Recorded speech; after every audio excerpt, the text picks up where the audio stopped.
Now, here the week before Thanksgiving. It took a little while, but it's definitely here. Hopefully, you've all had a chance to look at the minutes from the last meeting. I know Kathleen and I took a chance to look at them, and they look pretty good to me. But if anyone has any feedback, we can pass it along to Kathleen. If you guys are comfortable, we'd love to get a motion to adopt those. Anyone wants to make that motion? I'll make a motion. We adopt the minutes. All right. Thank you, Ron. I'd like to second that. Thank you, Tawana. Any opposed to that rather than raising hands, or it's hard to do it on the phone? So any opposition to approving those? All right, great. We'll take that as an approval. Appreciate that. So Andrea, first item I've got on the agenda is the veteran goal progress update. I think that was you and Keisha that was going to provide that. So I'll let you lead and then take it where you want with Keisha. Okay. I do have some updated numbers to share. Can I share my screen, Kathleen? Yeah, go ahead. Okay.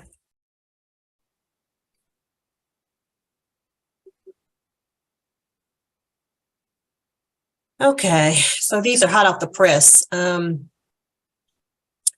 Numbers for or through the end of October 2022. So as a lot of you know, at the beginning of the year, VA Secretary McDonough issued a challenge nationally for the VA to house 38,000 veterans this calendar year.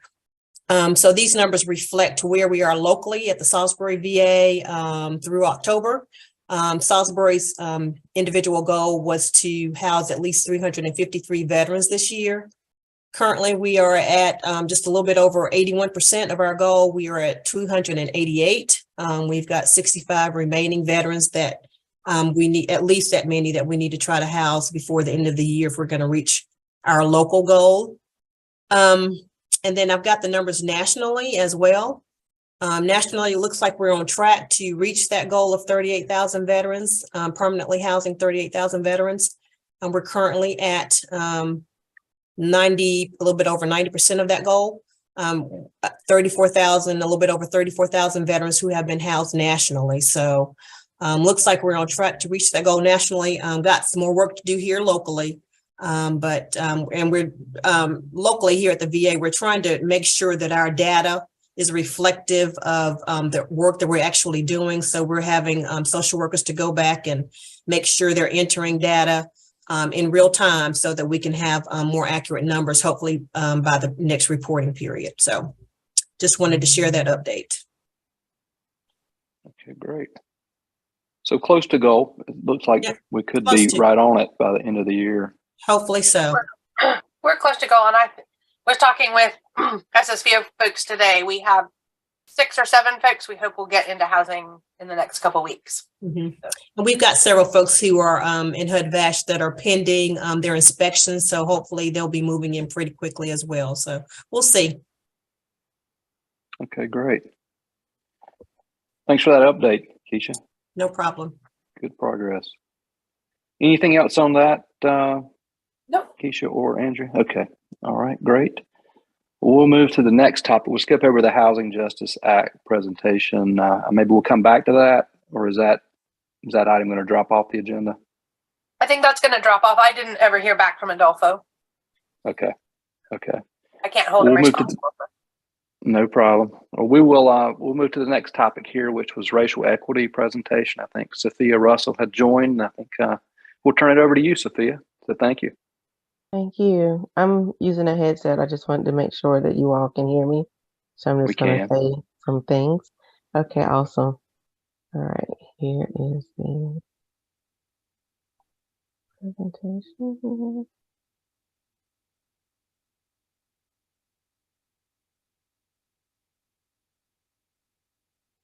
I'm not sure if my computer wants to work with me today.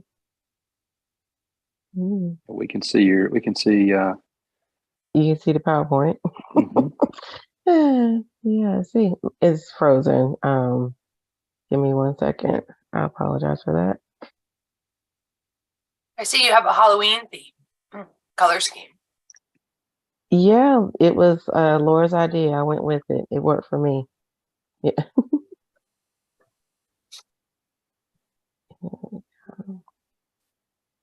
gonna reopen and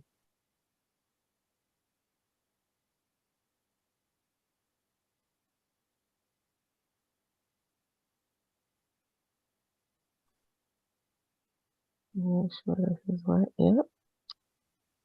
And we shall do that again.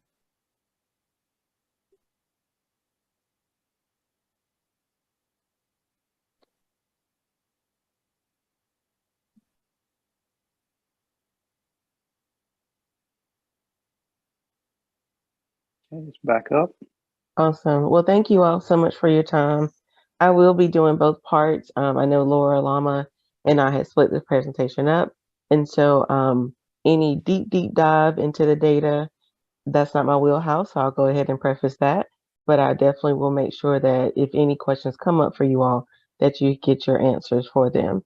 C4 did the homeless response system, HMIS, did a listening sessions with community partners, in which I call them persons who are experiencing homelessness. And so these are some of the findings that came from those listening sessions, as well as the data that was already in HMIS.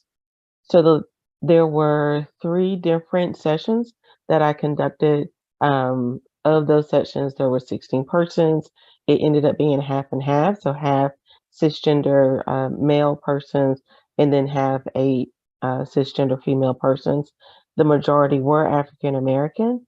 We did have persons who were white and also multiracial.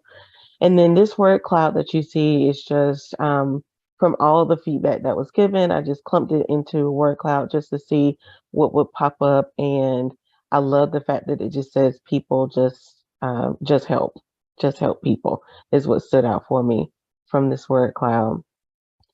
The census and homeless data, that is what Forsyth County's overall population was considered, as well as the information that was placed into HMIS. And so that is where the data came from to begin the racial equity project.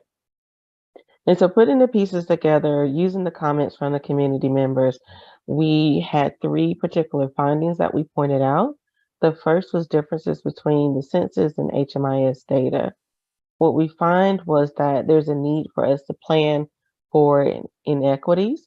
And so the data had already shown that there was an overrepresentation of the local homeless population of persons who were identified as Black or African American, but there was am I breaking up? Okay. And there was an underrepresentation of persons that identified in the Latinx community in comparison to Forsyth County's overall population. And as many of you may know, looking at the data for our population just in Forsyth County, at least 13% have identified as persons who are Latino, Latinx community. And so the suggestion here is, what is the equity issue before persons even reach the homelessness response system? And is it truly just persons who are African American that are experiencing homelessness in Forsyth County? And so these are a few of the direct quotes from those listening sessions that went along with this. One said, I think getting shelter's name out there with the city to let homeless people know where to go. Like when people are new to the area, sometimes they don't know where to go for help, especially if they are homeless. And another comment was no resources to help. And so if we do the work or find a way to do the work before the person ends up in the homelessness system, based on the comments that were made, that could be one way to address a person saying that they didn't know or had no knowledge of what resources were available. This person stated, I was just in a place not knowing. I lost connection to the public and I did not have a cell phone. I'm just overwhelmed with the stressors that are going on, but I hope everything will be all right now. I still don't have transportation. Recommendation for this first finding is, how do we plan for the inequities? And so I won't read all of these to you, but these are steps that basically, once we involve persons with lived experience in this process, then this can become an annual or a yearly process that we go through. One thing that I did hear back from in the listening sessions were people making comments to me like, well, check me out in 6 months, and I'll let you know how things go, or are you guys going to do this again? Because one thing I did let them know that their responses were absolutely valuable to the work that we all do and to assist persons who are experiencing homelessness. And so when we get down to identifying the root causes of racial and ethnic inequities, to truly understand the disparities, then we can move towards building culturally informed or trauma informed practices in our places that are serving persons who are experiencing homelessness. Look at redesigning the COC services and their resources. And then how do we use the data to, when we go back to have conversations with persons, doing the listening sessions again, to be able to tell whether or not changes have been made, and then also letting them know that, this is something that you all mentioned and this is something that was done. Another finding that we had was lack of clarity for improving the front door. And basically, COC improvements cannot reverse the overall housing inequities in North Carolina, but COCs can expect and prepare the inequities in our communities. And so that's what we mean by strengthening the front door. In this finding, we find that Black households have seen an overall increase in average, meaning longer waits to be housed or secure housing. And so what we found is that sometimes eligibility criteria was confusing for them, or it was hard or impossible to meet. Maybe there were certain eligibility criteria requirements that those families or persons just were not able to meet, as well as documentation being a barrier. A recommendation for this response is improving the front door by creating preventive homelessness. Well, how do we prevent homelessness in the first place? And what can we do to address that? So is there tools or ways in which a person, if they are going to, or they see that their path or journey may lead to them experiencing homelessness, is there a way for them to already know what kind of resources to go to? And are they even comfortable with resources that we already have in the community? How do we use our outreach in a different way for people to know that those resources are available? And is there a way for us to reduce the documentation requirements? I know that over and over again in the listening sessions, I heard people talk about, the need to have an ID in order to stay in shelter, or they needed a social security card to do XYZ, or they needed pay stubs in order to prove things.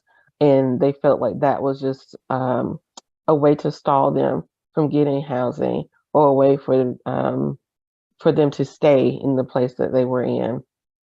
One comment that went along with that was, I haven't been working with a program, got out of prison, and we took the number of months out because we told them that we were not going to have any identifying information in the report. Months ago, with no resources, I don't think I can get any resources or programs for my record. And that was a comment from a person that had been out of prison for quite a while and just did not know what resources or programs were available to them for the record. And they just didn't want to keep telling their story about why they went to prison, or the fact that they were missing some of the things that they needed to be eligible for shelter stay and some other resources. Another finding was overall culture of the service system. And we took out these direct quotes from the listening sessions. One says, it's like you have to act like you're mentally unstable in order to receive attention and help right away. I had a bad experience with Bethesda, and I don't think that they have enough assistance. The beds are too close together. Bunk beds make it difficult for me as an older woman to climb up on top of. It's like 3 beds on top of each other, and they are not wide. And then they just assign you a bed, no matter if you can get on the top bunks or not. With this finding, we wanted to look at more of an internal process with the COC as well as the shelter providers. And is there a way that we could look at job descriptions, policies, procedures to see if they are culturally aligned, if they are trauma informed, and to see if that would actually make a difference with the experience of persons who are coming through those services. Are there diversity, equity, and inclusion, trauma-informed principles? Have they been placed into practice? That was a question that arose from the listening sessions. And can we consider adopting a non-tolerance or non-discrimination policy? And that came from some of the comments that people were making about how they were being treated at some particular locations.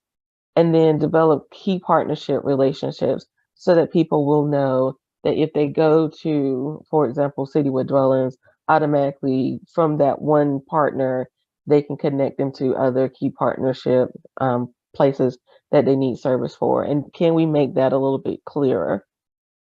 So what's next? So the COC, what the COC needs to do is to disaggregate the data. And honestly, looking at the data from race and ethnicity, and then looking at, does it matter if the person is a particular age? Do they experience the homeless system, response system in a certain way? I know we're looking at race and ethnicity, but that also matters as well. How do we collect these opinions and feedback from participants at least yearly? And that is something I stated earlier. And how do we integrate this equity work into a yearly COC administrative work? So how do we incorporate this into COC bylaws? How do we look at updating our goals for the COC and other things and the like? So what comes next, and what can the COEH do to support this work? Well, one thing is to assist the COC in compensating participants with lived experience. And so one thing I can tell you from those listening sessions, my very first one I did not have the gift cards with me when we finished, but I did take with me food. And so we had food, and then we prepared like a thank you baggie. And the thank you baggie had toiletry items, it's just snacks and other things in them. But I can tell you that the persons that received that also were appreciative of when we came back and said, hey, we do have a gift card, for your time. The other listening sessions, I did have the gift cards with me. And I can tell you that people, the instant gratification that I received, not I received, but like was told to me from the persons that were there when I said to them, no, I appreciate you spending this hour with me. Please receive this as a part of, being compensated for your time and for your sharing and your knowledge that you shared with me today. With each listening session, I did take food also. So that's, and then each one I also took baggies and so that of a thank you baggie with me. So that's something to consider. And then secondly, establish yearly volunteer program to assist the COC members with this work. And so right now, Laura has done a lot of work with the data side. I've just got introduced to this, doing the listening sessions, and absolutely enjoyed it. And it was truly rewarding for me. But I know that we want this work to continue to keep moving forward, and we don't want it to fall. And we also don't want it to become just a thing that happened, and this is what we found out, and then it goes away. This work is absolutely needed, and I think it makes all of our agencies and the practices and the work that we do better when we get feedback. It's just like getting, customer service feedback forms and then revamping, policies and procedures based on that. And so that's why we want to engage persons who have lived experience in this yearly process. And then also, how do we get our local university students involved in this work as well? I can tell you that in my previous experience, when students had an opportunity to be involved in their community, it helped make the program sustainable. And then because we were able to, talk to professors, ask them how to build this into their curriculum, and so that we can make it a living, breathing thing where we all in the community have part of it, even the students that may only be here temporarily. And at this point, are there any questions?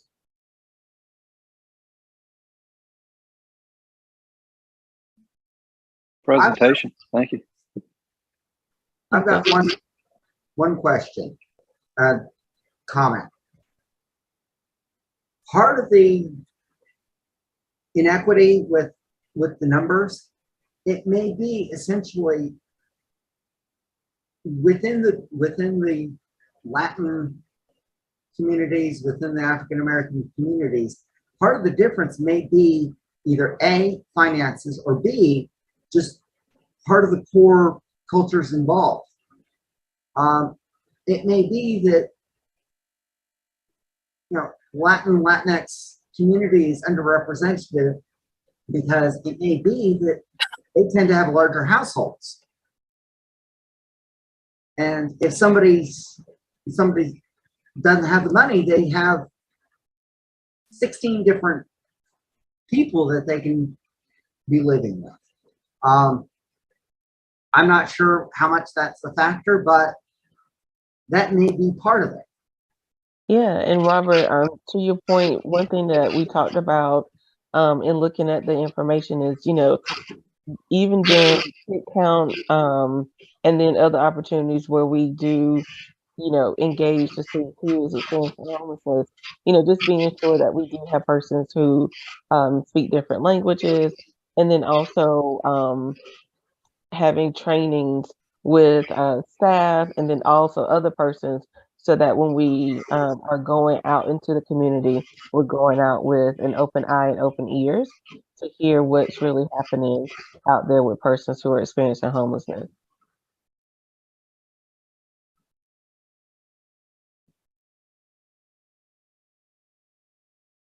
Other questions for Sophia?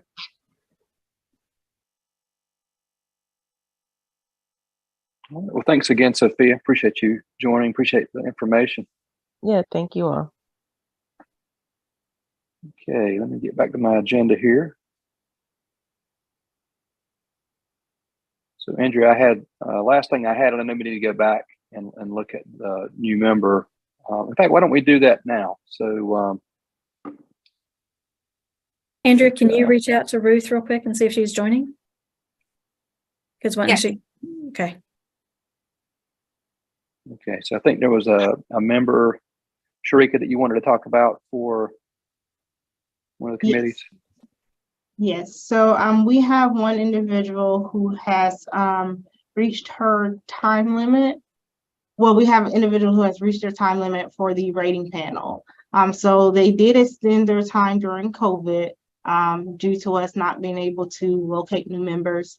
And now that their time is up, they have decided to leave us. So we do have to replace that one position. We did get a application from a student and employee at Salem College. They have interned with the Mental Health Association of Forsyth County for about a year now, and as well as with some other local nonprofits. And he is looking to be a part of the rating panel. And right now we are working on, as of January, we will be reviewing and putting forth the recommendations for our city ESG and state ESG grants. So we're looking to incorporate him into the rating panel within over the next month or so that he understands the different types of funding, eligibility, and get him trained. So once January comes, he's able to review and understand the applications and everything like that. So we're putting forth this young man just for approval to be added to the rating panel. And the next time that we will have open space will be in March. We do have an individual who has reached their time there, and then we'll put out another call for more people. We have added it to the city website. That way we can just get continuous applications rather than continually have to send out emails once that's available. And hopefully that could help with continuously getting applications throughout the year. And then we're just able to call people as space becomes available. So hopefully that will work. So it's not as hard to find someone to join last minute. Sharika, did we approve by name the last additions to the committee? I'm trying to remember. No, we kept it at 7.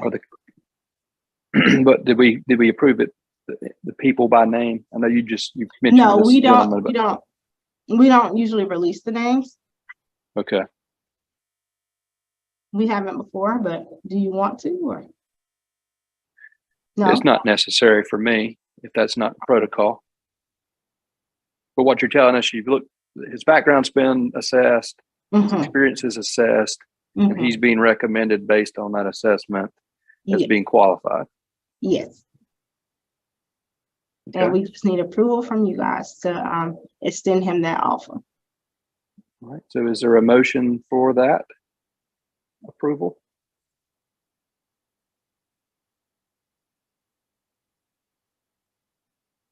This is Cynthia, so moved. Thank you, Cynthia. Ron I second. think I Very faint. heard a second. Yeah, thank you I saw his for that, bubble Ron. light up. Yeah. Any opposed? Okay. We will consider that to be approved. Appreciate you bringing that forward for us, Sharika. Thank you. So Andrea, are you batting solo? I saw your text I am. about Ruth not joining. Okay. Yep, So batting. I'll turn it to you for a winter shelter update. So just wanted to let everybody know what the winter shelter plans are, and the newest contingency plans. So for single adults, cities with dwellings will be operating a white flag shelter. The plan is to officially open the white flag shelters starting December 15th. But because the weather is going to be so cold over this weekend, they will be opening for the next 5 nights. To make sure that people have a warm place to come during the night. On the off chance any of you are interested in volunteering, they're looking for volunteers because they are doing this like sort of last minute to meet the unexpected weather. So white flag will be the primary response. They'll open white flag when weather is 32 degrees below, or 37 degrees below and with precipitation. 38. 38 degrees and below. With precipitation. And then the other thing that they're doing, the coordinated assessment keeps a list of people who are on the street, which is our unsheltered by name list. Some of those are folks who have said to street outreach that they have no intention ever of coming inside to any shelter of any kind. Some of them have said we will only come in when the weather is really bad, which is the white flag option. Some of them have said we would come in for all of the winter, but we don't want to go to a regular shelter where there's a lot of services and a lot of people. We just want a place where we can lay our heads at night and leave. So they're going to open 2 facilities, one for men, one for women, where essentially it's pretty low. It'll be a very low barrier, low service shelter, but folks can come every night. And those are for the folks that are coming off of our high acuity list and who have said that for whatever reason they are not able to go to a regular shelter, but they would like a mat on the floor for the winter. Have we done that type of shelter before? This is the same plan we used last year. Okay, I can remember. It is the year before. So last year was the winter of 21-22. In the winter of 2021, we only did white flag. And that was the first year that we'd only done a white flag for like 10 years. So for the 10 years prior to the pandemic, we ran sort of an uncapped church floor shelter. And so they were just taking anybody who was coming in. So even before the pandemic, we had talked about not doing a shelter that took everybody who came and just said, I want to sleep on a church floor tonight. Because what they were finding was a lot of people who wanted a vacation from whatever challenges they were having at home were coming to the emergency shelter. So we were increasing the numbers that way. So folks have to be screened literally homeless to come into one of these shelters now. Andrea, I'd like to add, Yeah. the year ESR did the white flag, the screening was not as extensive during that period of time. It was also prior to the pandemic, and we were able to negotiate a building through the county where we used an auditorium that was on Cleveland Avenue. And so guests were allowed to come in, and as best we could, we did like every other seat. It was a large auditorium, so the space wasn't that bad. it was not a sleep on the mat type of setting. They were in an auditorium where they were seated upright. Yep. And that was that 2021 year. Right. And then the other sort of shelter response we are working on, and we are waiting for some confirmation of funding, will be to have a family strategy if we have overflow out of the family shelter. So the good news on the family shelter front is, as of yesterday, the Salvation Army expanded capacity. Yay! So they opened a new wing. I don't off the top of my head know how many new rooms that means, but they are working on taking new families into the shelter right now. And so we do know that there are some families that have been cited sleeping outside, so we will make every effort to connect them to Salvation Army or ESR if ESR has openings first, and if not, we'll have a strategy to, again, try and house people in a hotel situation through the winter months. So, and the Bethesda will be providing the supportive services to folks who are staying in that, and then coordinated assessment will help identify the families who are not able to get into a family shelter.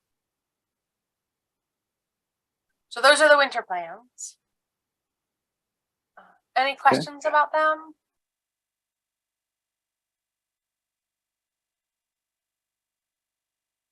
Okay. Okay. Thank you all very much. So I noticed Kathleen, if Kathleen's still on, I think she is. Yeah, I see your name. There was a PDF presentation. I think that's what went to the city around the hotel conversion. Was there anything we wanted to cover with that, or was that just there as an FYI? On the agenda? It was attached. Not on the agenda. It was an attachment in the email that went out. I didn't know if there was anything it was left over from last month. That might have been a boo-boo. Yeah. Well, it was a good presentation. I appreciate you adding it. All right. I sent out, no, it wasn't a boo-boo. I sent out all the information from the last meeting. So that was for y'all's records. Okay. Right. That was from last month. Yeah. Okay, great. Well, is there anything else for the group? That was everything on the agenda. Is there anything else that we need to discuss as a group before we adjourn the meeting? I don't think so. All right. Well, I appreciate everyone's participation and updates. And I guess we will speak again in a month or so. Yeah. Everyone have a good day. Have a good Thanksgiving, everybody. Yeah, thank you. Bye. Happy Bye. Thanksgiving. Thank you.